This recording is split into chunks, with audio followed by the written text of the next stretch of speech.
So if you haven't seen the video, on December 22nd, Jeremy from Financial Education made a video titled Meet Kevin, Stop It, where he basically told Meet Kevin that he needs to stop blaming Elon for Tesla's share price. And based off of the title, it was clear that this video was directly for Meet Kevin, because in his words, it's the only way to get through to him. But on top of all of this, on the same day, Jeremy announced that he is buying Tesla. And so in this video, I want to share my thoughts about Jeremy's perspective with investing in Tesla and share what I'm planning on doing with this company. But I don't want to waste your time, so let's go ahead and dive right in. So one of the first things that Jeremy says in his video is that the stock price really isn't Elon's fault, and he believes that the significant price drop is because of the economy falling off a cliff. This is a very interesting take in my opinion. There have been plenty of stocks or crypto where Elon has posted one word and the stock flies 30%. Now sure, these are smaller market caps, but clearly he can still move a stock, especially his own. And for Elon to sell Tesla stock, it doesn't look good for him or Tesla. Although I think we could probably blame Twitter for that. But there is an element to this that is even greater, and I don't think many people are considering it. And that is how Elon's brand has impacted sales. I mean, when you think about Tesla, it is now the car that many people want. And we probably haven't seen this kind of branding power since Apple started selling iPhones. But with some of the things that Elon has said on Twitter talking politics, this not only pushes advertisers away, but it could push customers away from Tesla. And I really think this, along with Elon selling shares, had to have an effect on Tesla's share price. And this is not the first time we have seen branding affect a company's share price. Some of you may not have been in the market during this time, but I'm sure many of you remember the Colin Kaepernick Nike campaign. This was significant news at the time, and it sent the stock down massively. There was definitely the fear that this campaign would hurt Nike. And when you look at it a few quarters later, they were still able to grow revenues. So the drop in share price was just a blip on the radar. However, I think there's a bigger difference between what happened with Nike and what is going on with Tesla. When we look at the customers for Nike, there isn't really a massive lean to one side or the other. Of course, there were still some customers who stopped buying Nike products, but definitely not enough to affect the company. However, when we think about Tesla,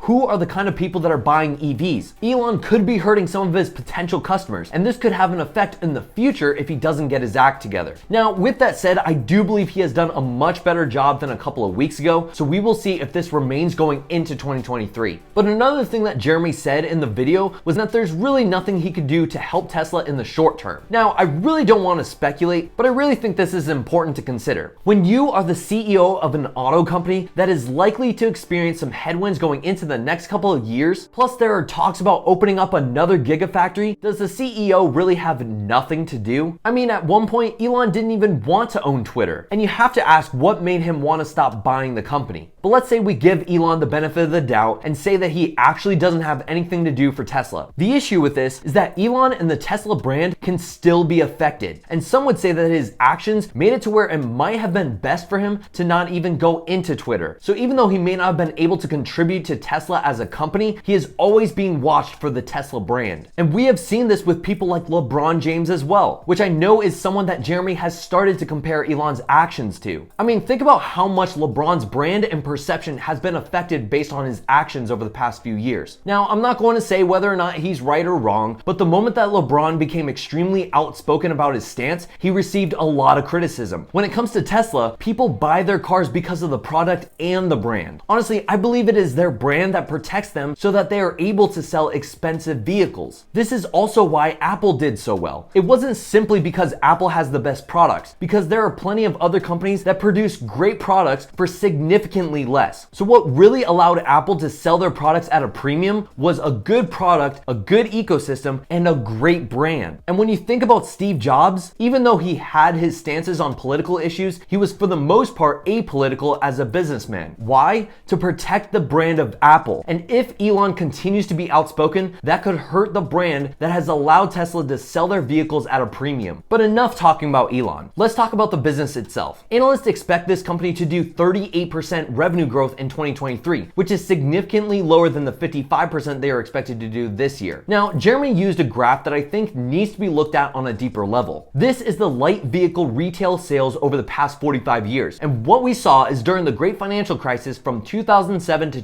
2009, car sales fell over 37%. That is insanity. Now, I'm not going to say that car sales are going to fall that much this time around, but if you have a bad feeling that sales are going to fall, plus interest rates are probably going to remain high for a good amount of 2023, what kind of growth is Tesla really going to see? Also, consider this. We are seeing massive job cuts and are likely to see more over the next year. What are the kinds of people that are losing jobs? It's not the lower wage jobs because we are still seeing those stores hiring. It's those that are making over $100,000. And this group is who Tesla is selling to. So if the people who are losing jobs are the same people who are more than likely going to buy Teslas, then what kind of growth are we really going to expect over the next couple of years? I don't think this is something that people are considering. Now, of course, when market conditions come back to normal, then we should be able to see an acceleration in growth. But when you run the numbers, the growth that analysts are expecting, in my opinion, represent almost a perfect year for Tesla. And if they have to reduce revenue projections, you know what else they will have to push down? Price targets, which will have even more downward pressure on the stock price. Now, there is one last thing that I want to touch on, and that is their EPS, or earnings per share, which is also projected to be much higher than this year's number. I mean, where are their earnings going to come from? You would have to assume that Tesla will be able to maintain their margins and not reduce prices for their vehicles. And when you go into a scenario where you won't have much growth, plus interest rates could continue to be high for the next year, what is Tesla going to do to sell their vehicles? And Elon has said that there is going to be a lag in input costs to come down. So if Tesla prices come down and costs stay high, that will affect margins and then EPS. And we are already seeing price cuts. In October, they reduced their prices in China by 9%, and they have competitors that are charging much lower prices for other electric vehicles. In fact, Tesla shares in China through November were slower than the overall growth of new energy vehicles according to the China Passenger Car Association. Now, this is only 1 month, so take this data with a grain of salt. But this could mean that the market in China might be tougher than expected, so they need to reduce prices, and this impacts margins. But here is something that I want to specify because I think it is super important. I think all of these issues are short term, meaning over the next year or so. Unless we see a major recession, the revenue growth and earnings growth could be affected for a short period. When we think about 2025, which is 3 years from now, what could we see from Tesla? Revenues could grow significantly because of the new vehicles with the Cybertruck and their cheapest vehicle, plus margins could significantly improve, especially if the Mexico Gigafactory comes to fruition. So the way I look at Tesla right now is that if you are looking past these major headwinds for the next 1 to 2 years, then I get buying Tesla. However, I do think that this is like catching a falling knife, because if Tesla does not hit these revenue numbers or EPS, this could push analyst price targets down and then push the stock price down even further. But with all that said, is Tesla actually undervalued right now? My honest opinion is that I see it at fair value, but it's not because of their PE ratio, which I know is something that many people look at. But I think there is a better metric to use for Tesla, and that is free cash flow. This basically is the amount of cash that the company generates after selling the product and paying for expenses. And when I see that the company has a free cash flow yield of over 2%, I see better opportunity at this point, especially when you consider the headwinds that Tesla could experience in 2023 with reduction in prices in China and overall vehicle sales likely declining. Now, that doesn't mean in the near future, if Tesla continues to fall, that I won't look at this company again. But there are companies that as of right now have a better valuation in my opinion than Tesla. So I'm going to wait on this one because not only do I want to see the valuation go lower, but I want to make sure that Elon doesn't ruin the Tesla brand. Hope you all enjoyed this video, and I'll see you in the next one.